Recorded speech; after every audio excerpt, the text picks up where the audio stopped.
जय गुरुदेव दोस्तों, मैं सत्यानंद।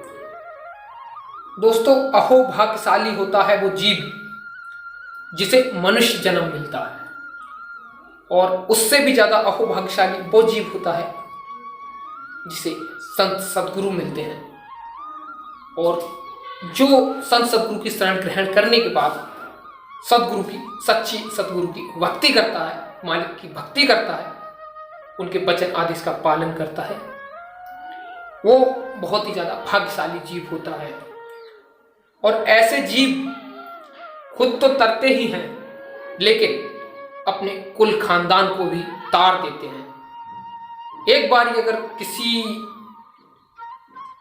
भक्त की आत्मा जागृत हो जाती है, अंतर में उसकी चाल हो जाती है, मालिक की उस पर कृपा हो जाती है, तो फिर वो अपने कुल खानदान को तार देता है, ऐसा मालिक बताते हैं। फिर चाहे उसके कुल खानदान के अंदर 84 में ही क्यों ना पड़े हो, वहां से भी खींच के ला के वो मालिक के दरबार में पहुंचा देता है, यानी भव सागर से पार करा देता है। मालिक बताते हैं दोस्तों, जब एक साधक अंतर में अच्छी चाल हो जाती है उसकी, जब अपना सच्चा देश जो पा लेता है, तब वो एक संत सदगुरु के बराबर होता है। लेकिन वो तब तक कोई कार्य नहीं करता जब तक उसको गुरु का आदेश न मिले। जब गुरु का आदेश उसको मिल जाता है तब वो संत सदगुरु का भी कार्य करने लगता है। लेकिन तब तक कोई साधक सदगुरु का कार्य नहीं करता जब तक उसे उसके गुरु की आज्ञा ना हो जाए। और दोस्तों, अहोभाग्यशाली होते हैं वो माता पिता जो ऐसे पुत्रों को, बेटियों को जन्म देते हैं जो उस परमात्मा की सच्ची भक्ति करते हैं। क्योंकि इस दुनिया में परमात्मा की भक्ति करना कोई आसान काम नहीं है। इस दुनिया में हर कोई भोग विलासों में उलझा रहता है और उस सच्चे प्रीतम की भक्ति में, सच्चे मालिक की भक्ति में कोई जुड़ नहीं पाता। काफी लोग होते हैं, कुछ भक्ति करते भी हैं तो फिर वो कंकड़ पत्थर में उलझ के अपने जीवन को व्यर्थ में गवा देते हैं। फिर उनके पास कोई ऑप्शन नहीं रहता कि वो दोबारा मनुष्य जन्म ले, क्योंकि कंकड़ पत्थर पूजने से कोई फायदा नहीं है। कोई भूत पूजता है तो कोई कंकड़ पत्थर पूजता है। भूत पूजने वाले की हालत तो साहिब कबीर बताते हैं ठीक वैसे होती है कि कहे कबीर सुनो नर लोई, भुतवा को पूजे भुतवा होई। यानी जो व्यक्ति भूत की पूजा करता है वो भूत ही बनता है।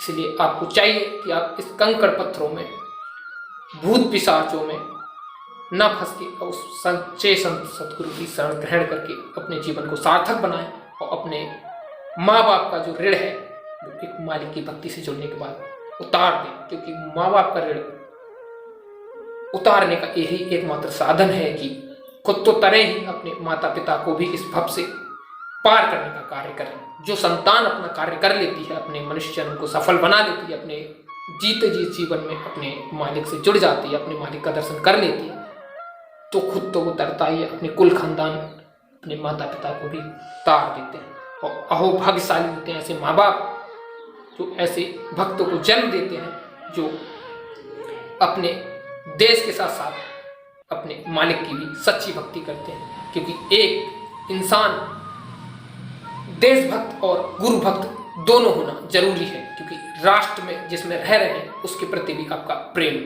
होना चाहिए।